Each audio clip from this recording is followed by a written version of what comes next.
Bonsoir. Bienvenue à tous. Je m'appelle Christine Poirier, je suis conseillère municipale de Duvernay-Pontvio et ce soir, je préside cette assemblée de consultation au nom du maire de Laval, Stéphane Boyer. Il est 19 heures et je déclare cette assemblée ouverte. Nous allons discuter du projet, en fait, de l'adoption du projet de résolution autorisant un projet particulier de construction, de modification ou d'occupation d'un immeuble, communément PPC-moi. Les lots compris dans le plan cadastral complémentaire PC 34225 du cadastre du Québec. Il n'y a personne qui est dans la salle présentement à part ma fille et nous avons peut-être quelques personnes en ligne et si nous n'en avons pas pour l'instant, sachez que cette présentation va être disponible pour être visionnée en rediffusion. Là, alors, nous allons prendre la peine de passer à travers la présentation. Si des gens se présentent, soit en ligne, soit dans la salle au cours de la présentation, nous pourrons avoir là, nous aurons une période d'échange là, qui pourra suivre la présentation. Des spécialistes de notre service de l'urbanisme sont avec nous ce soir. Et nous avons donc Jean-Christophe Henry, responsable du dossier, conseiller professionnel en réglementation au service de l'urbanisme, et M. Mathieu Roy, chef de division de la division réglementation du service de l'urbanisme, qui sont également présents. Alors, sans plus tarder, je vais céder la parole à M. Henry pour qu'il puisse faire la présentation. Merci. Bonne soirée. Donc, merci, Madame la Présidente. Donc, le présent projet particulier concerne l'espace Montmorency. Donc, sur le site, dans la Val-des-Rapides, sur un îlot qui donne face au métro Montmorency, bordé par 4 rues. Donc, essentiellement, le présent projet vise à permettre une proposition d'affichage. Donc, les travaux consistent à installer des enseignes sur le bâtiment. Donc, on vous présente ici la proposition d'affichage. Donc, essentiellement, sur l'image, on peut voir là, illustré en rouge la tour 1 à l'intersection de la rue Jacques-Tétrault et boulevard Le Corbusier. Donc, il y aura des commerces au rez-de-chaussée et au deuxième étage. Et aux étages supérieurs, il y aura des logements.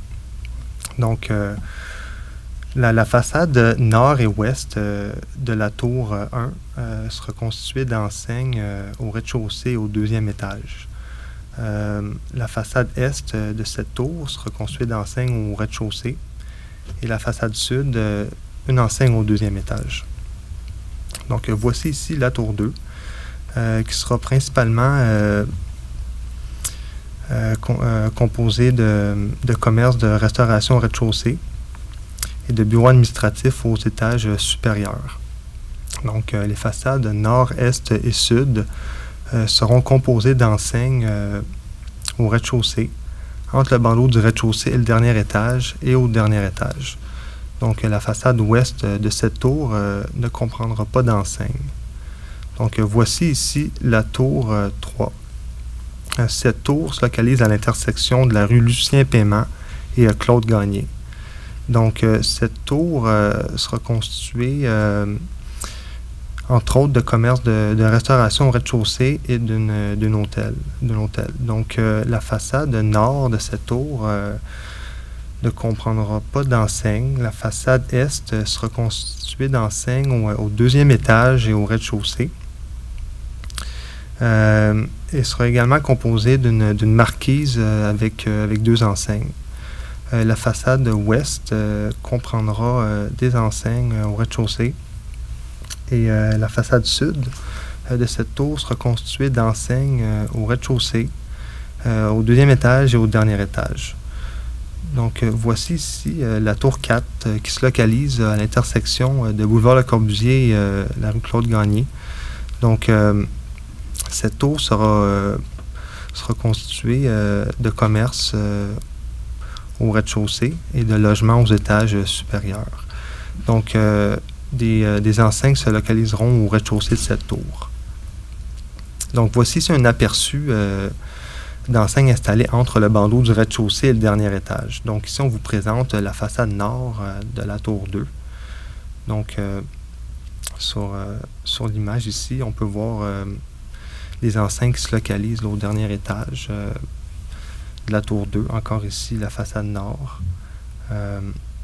Donc, le présent projet particulier vise à déroger à 5 dispositions. Donc, première disposition, la façade nord, est et sud de la tour 2 seront constituées d'enseignes entre le banlieue du rez-de-chaussée et le dernier étage, alors que c'est prohibé pour le présent cas de figure.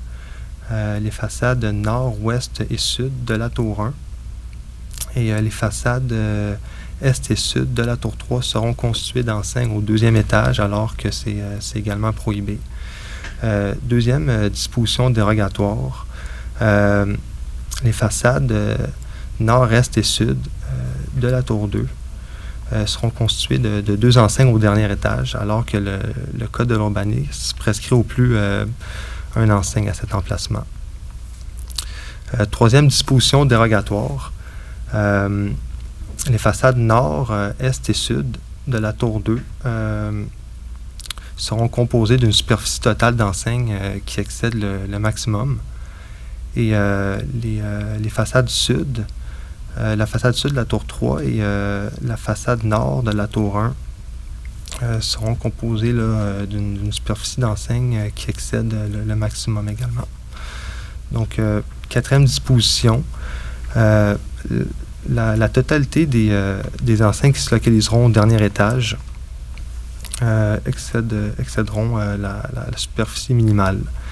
Et dernière disposition dérogatoire, la marquise sera composée de 2 enseignes pour un même établissement, alors que le Code de l'urbanisme prescrit au plus une enseigne pour un même établissement sur une marquise. Donc, voici ici les conditions prévues au projet de résolution. Donc, première condition, toute enseigne qui se localise au-dessus du deuxième étage va se localiser à l'extrémité de l'un des 4 coins d'une section de mur, et le tout doit être aligné de manière horizontale. Seconde condition, toute enseigne qui se localise au premier étage devra être posée à plat sur le bâtiment et également sur un panneau de tympan de mur rideau. Donc, voici ici un résumé de l'analyse. Donc, en ce qui a trait à la planification du territoire, le projet respecte les objectifs du schéma d'aménagement et de développement. Le projet ne modifie pas les fonctions principales du bâtiment. Au niveau des opportunités, le projet encourage la mixité des usages et optimise l'offre commerciale. Le projet permet à différentes entreprises de s'afficher tout en contribuant à l'animation des lieux. Donc, au niveau du milieu environnant, l'affichage s'insère harmonieusement dans un secteur animé. Et l'affichage proposé s'arrime à des tours de grande hauteur à usage mixte sur un îlot dans le centre-ville. Donc, au niveau des prochaines étapes, donc suite à la présente consultation, il y aura une consultation écrite de 15 jours. Suite à cette consultation écrite, il y aura l'adoption de la résolution finale. On vise le mois d'août. Et par la suite, il y aura l'application du rapport de consultation et la décision en septembre. On vise une entrée en vigueur de la résolution finale en octobre.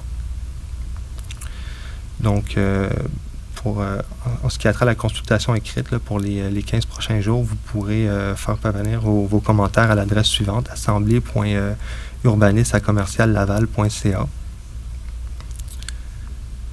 Donc, je vous le rappelle, le présent projet particulier n'est pas susceptible d'approbation référendaire en vertu de l'article 123 de la loi sur l'aménagement et l'urbanisme, étant donné que le présent projet concerne uniquement des dispositions afférentes à des enseignes.